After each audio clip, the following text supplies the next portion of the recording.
So, good morning, everyone, and thank you for joining this morning's webinar.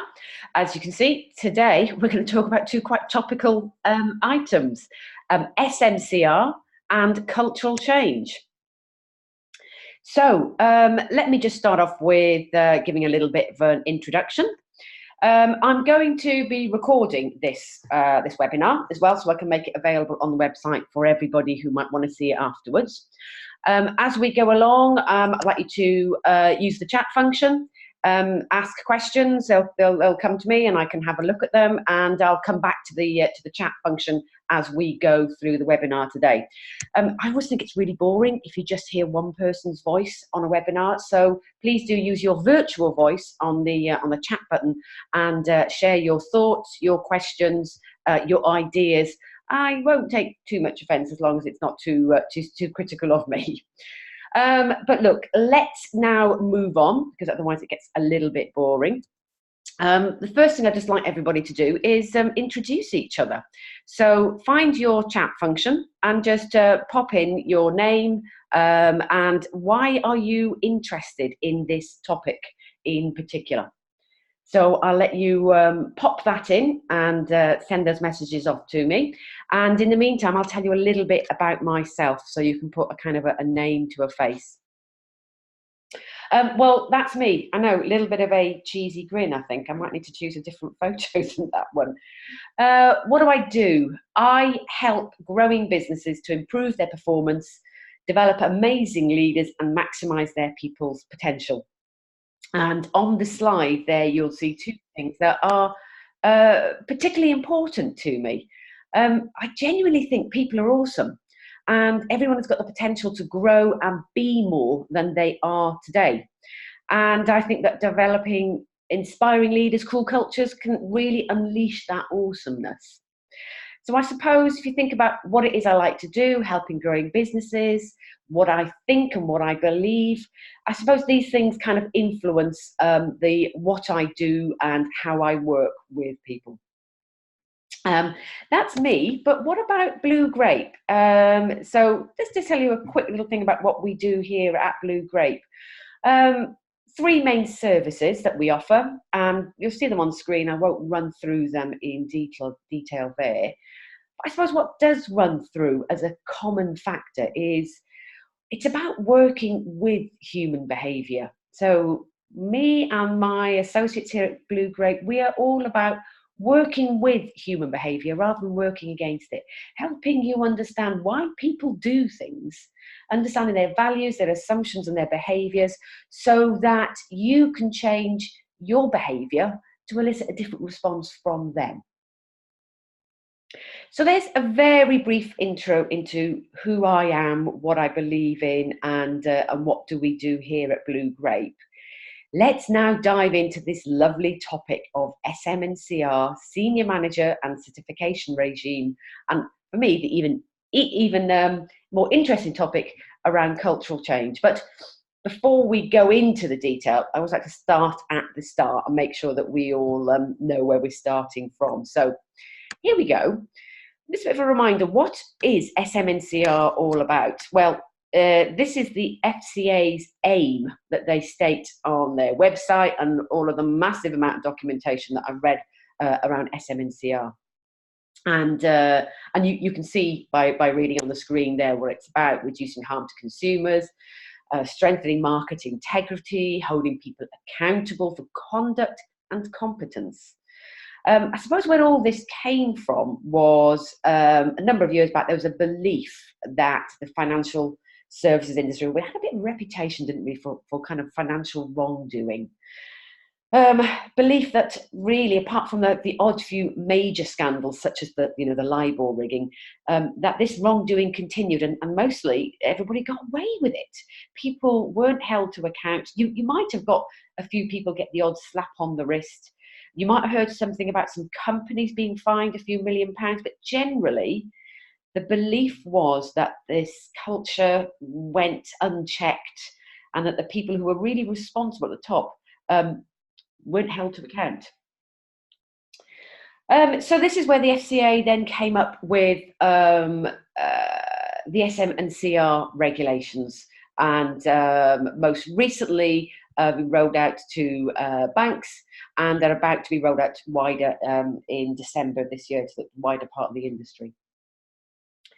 So you can see it's about holding people accountable, personally accountable, individually accountable. And the second quote that I've put up there, also taken from the FCA, this is one slightly different because it now starts to talk about a paradigm shift in the financial services industry. But again, it's coming back to increasing individual accountability and responsibility. This is pretty big, isn't it? But I think it's important to keep these two kind of paragraphs in mind when we then walk through the thinking, or keep this thinking in mind when we walk through what is SMCR, because this philosophy should really underpin the entire regime. So that's a kind of a start point of, I suppose, the vision, the goal, the guiding light of SMCR. And it was important to stop there before we dive into the detail, because you'll see that there's quite a lot of detail. So what is it all about? When we talk about SMCR, what's it about? Well, here is my highly simplified view of the regulations, and I'm not planning on talking through each of these areas in detail today, but I will run through what they mean, because I think we've got to look at a little bit more detail of each of these 5 main sections to understand why I say I then think it's about cultural change, and secondly, about process change. So, in a nutshell, these are the 5 main areas of SMCR. Now, let's start off with that first one, that senior manager regime. Now, I like to keep things simple, so I've tried to simplify this as much as I can do. SMR, senior manager regime, in a nutshell. I'll introduce this thing one point at a time. So there are senior management functions that the FCA have prescribed. A senior management function is not a person. If you imagine, it's a position. So we have a bunch of positions or authorities that could exist in your organisation. Each one of these functions needs to be headed up by a senior manager, and these are the people bit. So, and the people hold each senior management function. Oh, I can't seem to get my next point up. There we go. But each of these senior people that are appointed to a senior management function have to be fit and proper to do the job. We're going to do a little bit more detail around fit and proper in a minute, so I won't say anything more on that topic right now. The senior managers also have a duty of responsibility. And again, look at this. It's starting now in more detail to talk about, so we can hold people accountable if they don't take reasonable steps to prevent a breach. Then there are prescribed responsibilities, which are specific responsibilities, again, prescribed by the FCA, that must be given to senior managers. And all of this needs to be wrapped up in this statement of responsibilities. Got a lot of responsibilities going on here, haven't we? But this is going to be a single document that every senior manager needs to have. The idea of this is that it creates clarity, transparency, and certainty around who is responsible for what, where they sit in the organisation, so we can very easily find these people and hold them accountable. Right, but it doesn't just stop there. That's just the senior manager regime.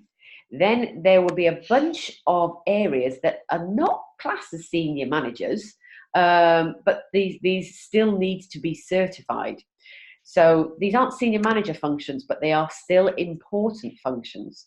And these are functions that can have an impact on customers, or significant impact on customers, the firm, or the market integrity. And here we've got the list of all these functions that the FCA feel should be certified. Now, not every organisation will have each of these functions in their organisation, because it depends on your business and what you do. But if you have one of these functions, they need to be certified.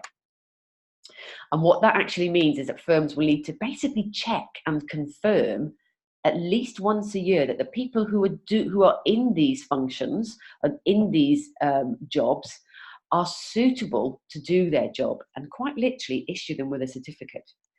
How do we know what suitable means? Well, we need to consider things like, has that person got a qualification? Have they undergone or are undergoing training? Do they possess a certain level of competence?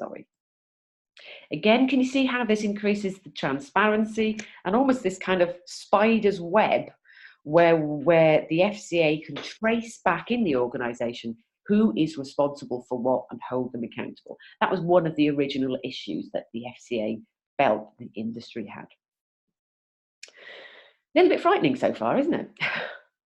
Okay, let's look at a little bit more detail around this whole thing about being fit and proper to do the job. What does that mean?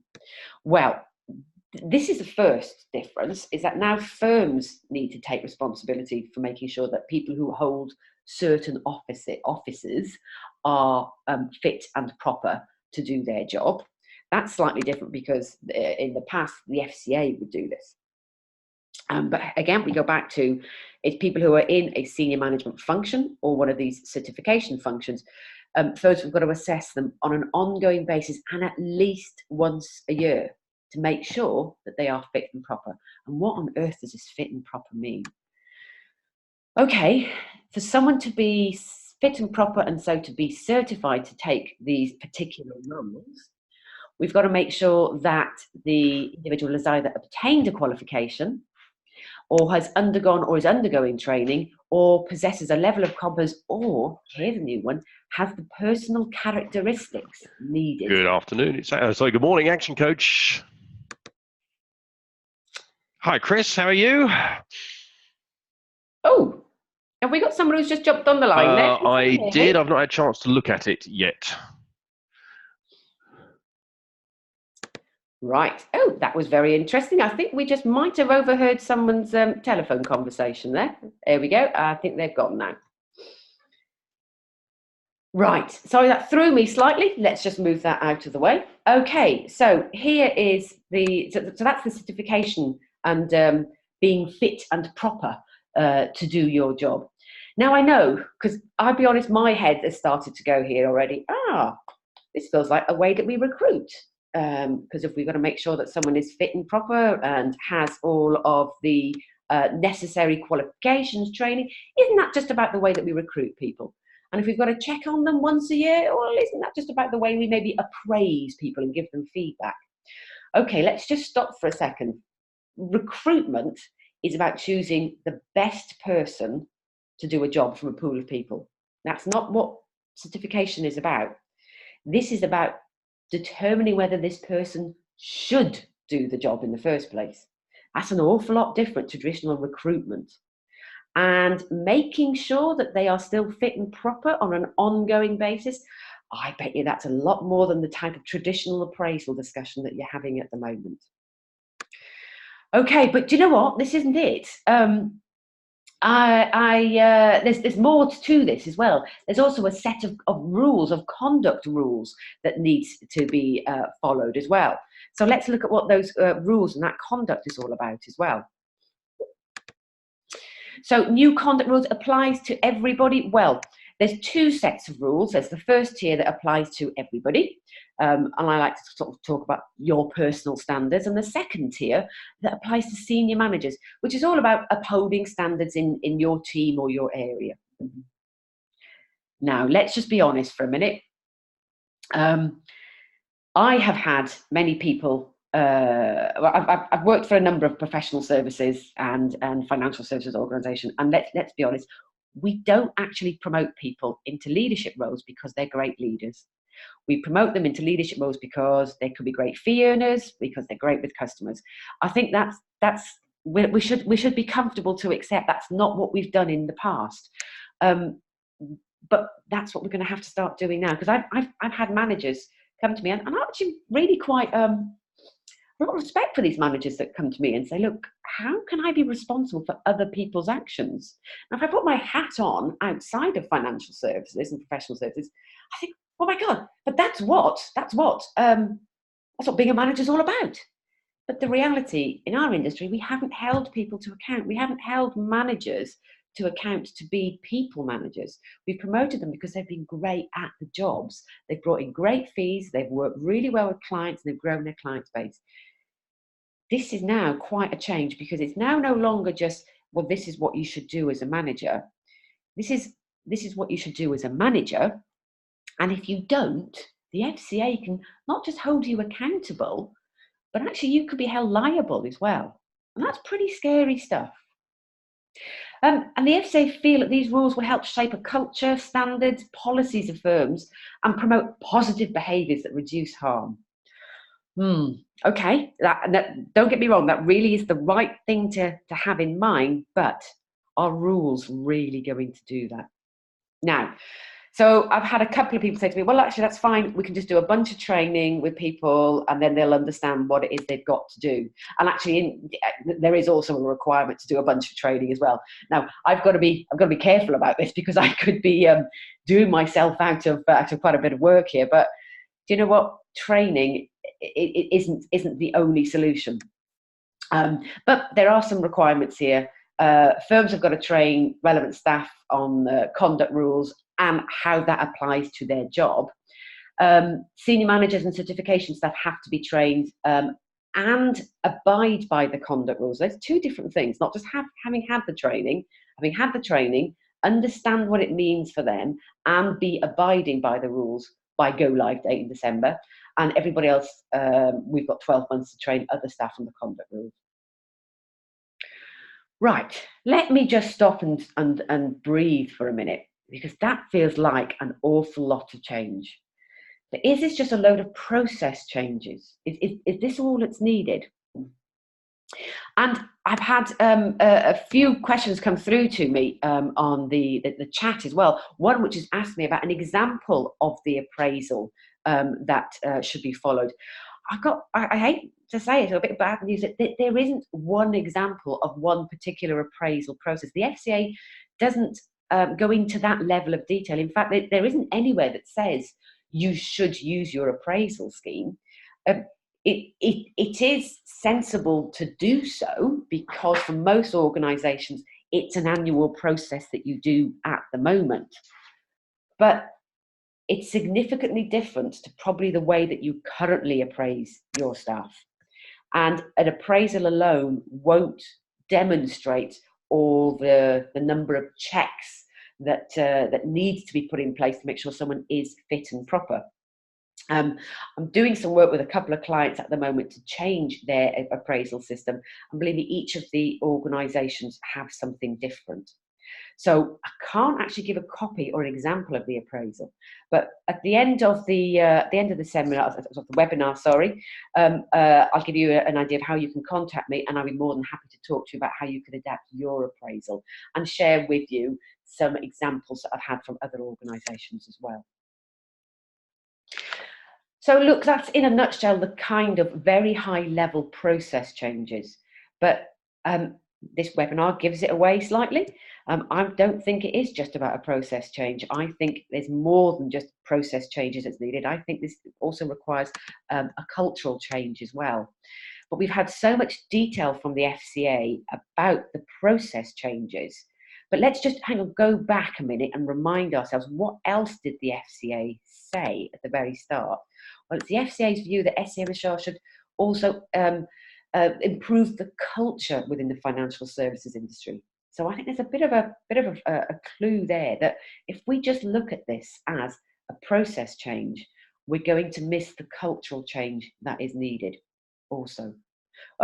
Culture. What do I mean by culture? So some of you out there will be really familiar with this next model. I apologise for that. Some of you won't be. And it is, quite an old, well-used model of culture. But if you think about culture as an iceberg, with an iceberg, you only see the little bit at the top that's visible. There's a whole host underneath of the iceberg that you can't see, that's not visible.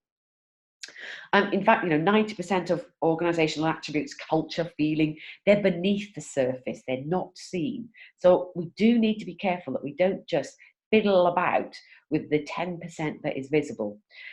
And what strikes me so far, what I've seen, is all the stuff that the FCA has talked about, I would put in as policies and procedures. But look at all the other stuff that really does influence culture. And culture is passed from kind of generation to generation. So from new starter to next new starter. And if we just view SMCR as a process and policy change, we're not really getting at the culture of the values and beliefs. But cultural change is not quick. So that's why a lot of organisations think, oh, it's a bit hard, that's not very easy to do. But the culture is what continually impacts on the way we view the world, our values, our beliefs, and so our actions and our behaviours. And that's why I think if we don't address our values and our beliefs, we're never really going to change that behaviour. Another thing to have a look at, because I found this really interesting. You've probably out there had the pleasure of reading the massive amount of stuff written about SMCR.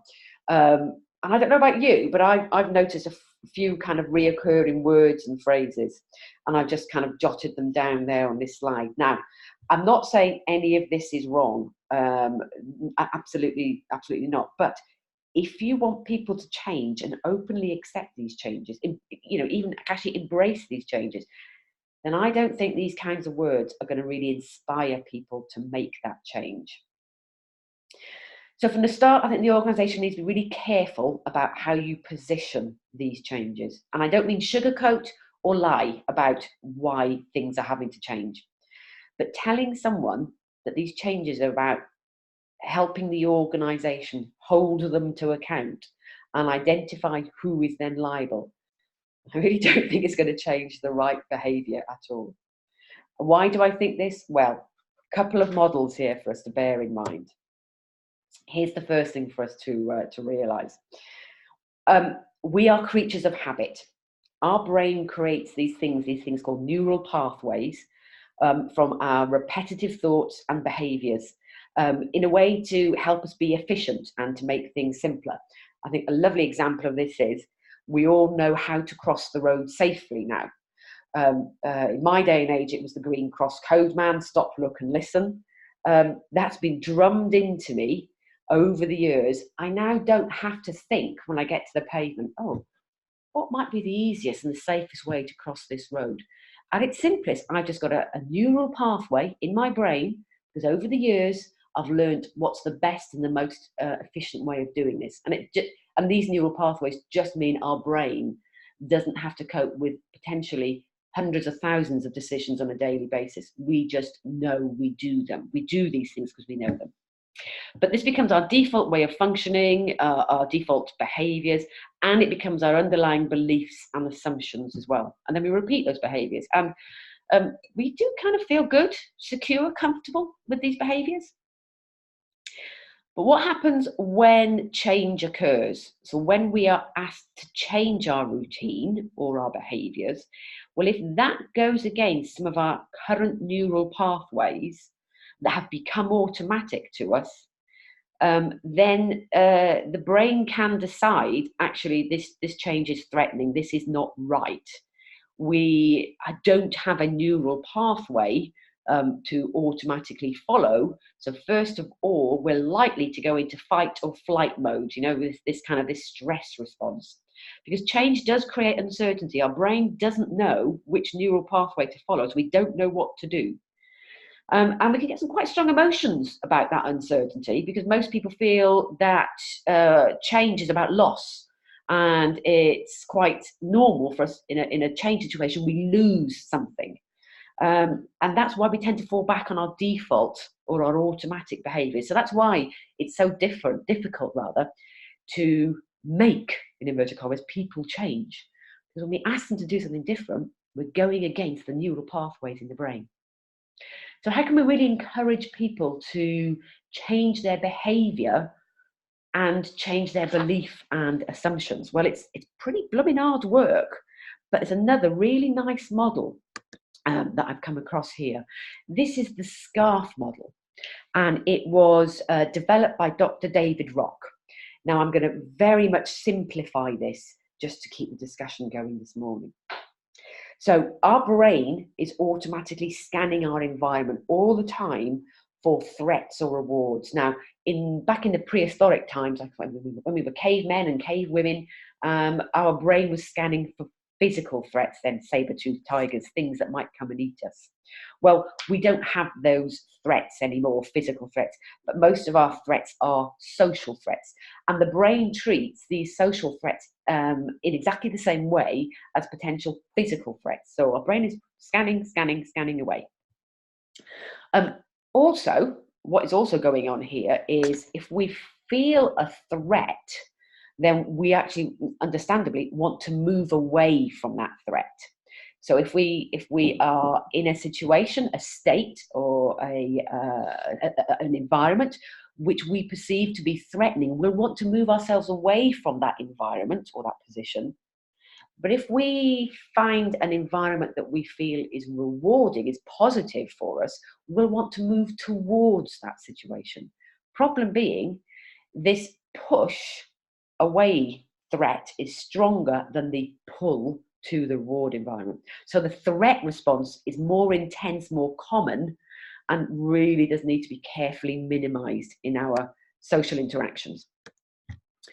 But being in a reward state is better because it increases our capacity to make decisions, solve problems, collaborate, all this good stuff that we want in the world of work. What does this mean then? So in the context of change at work, well, we need to present the potential reward of something new or different rather than the potential threat. Because our brain will automatically find a threat and that will push us away. Our brain doesn't automatically find the reward. It's harder to find the reward. So again, I'm not saying that we sugarcoat or we lie, but we do need to be careful about how we position a potential change. And if we just think back at some of the words and phrases that we saw on the slide from the FCA back a few slides previously, it talked about holding people to account, identifying accountability, being able to hold people liable. They're not hearing much about the change, the new way of being that feels very rewarding for people, but it certainly does feel quite threatening. Okay, so how do we put this model into practice? Right, something that is going to appear really quite simple, but here's a good way to start our brains thinking in this direction. What's the narrative, the story, the reason for change?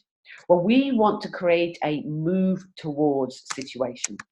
What the SCARF model does is break down the conditions, I suppose, for threat and the conditions for reward into a little bit more detail. And I've just put a couple of, 5 points of each on this slide. But again, it means, well, what do you mean? The away threat, these are some of the areas that people in the world of work feel threatened by. And the towards reward, these are some of the ways and the areas, of course, the circumstances in which we can create that move towards and that feeling of reward. So some examples. What do I mean? So if we're talking about the words and phrases, this story, this narrative for change, well, a narrative and words that could create a threat state is we could be talking to people about we need to check that you're fit to do your job on an annual basis. That's what the FCA is saying we need to do. Well, rather than saying that, we could talk about we think you're the best person for this job. Now, is this still where you're going to be at your best? The end result could still be that we check them on an annual basis, but the narrative and the story that we create behind these changes is quite different. Let's give you another example. The FCA talks about, and I am paraphrasing here, if you don't come up to standard, then you're out. Or worse, you could be prosecuted. Well, why don't we talk about what can we do to support you with these new accountabilities? Let's keep going with this. These are the rules you need to comply with. Right? That's what the FCA is saying. Well, we could talk about how can we embed these standards into the business. You're accountable for this and you need to demonstrate what you've done to comply. You are accountable, you need to demonstrate. How have we given you the necessary support for your new accountabilities? Or are you fit and proper to do your job and where are your competency gaps?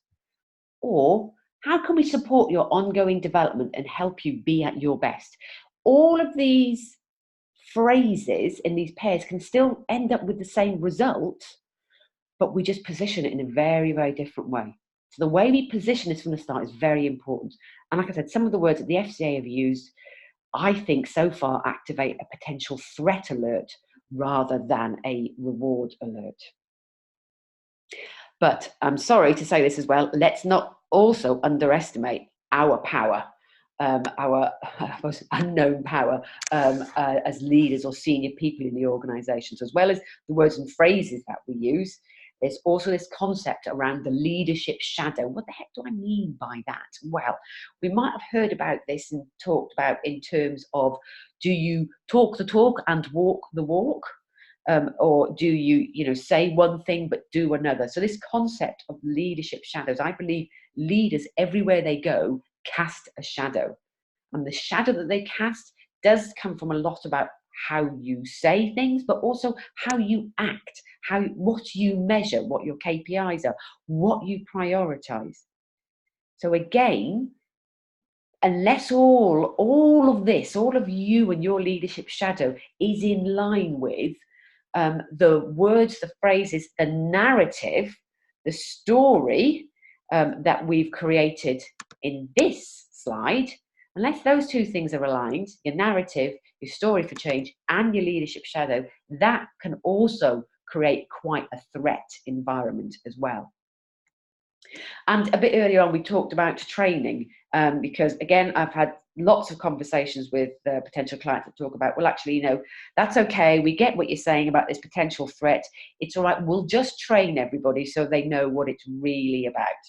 We'll just train everybody and then they'll get it. They'll understand. They'll feel comfortable about making the change. Because isn't that what we do with organizational change? We do a lot of training. Well, I'm sorry to say this. Don't rely on training to change behaviour. In fact, let me maybe rephrase that. Training alone does not change behaviour. Because what do? You've got the person here.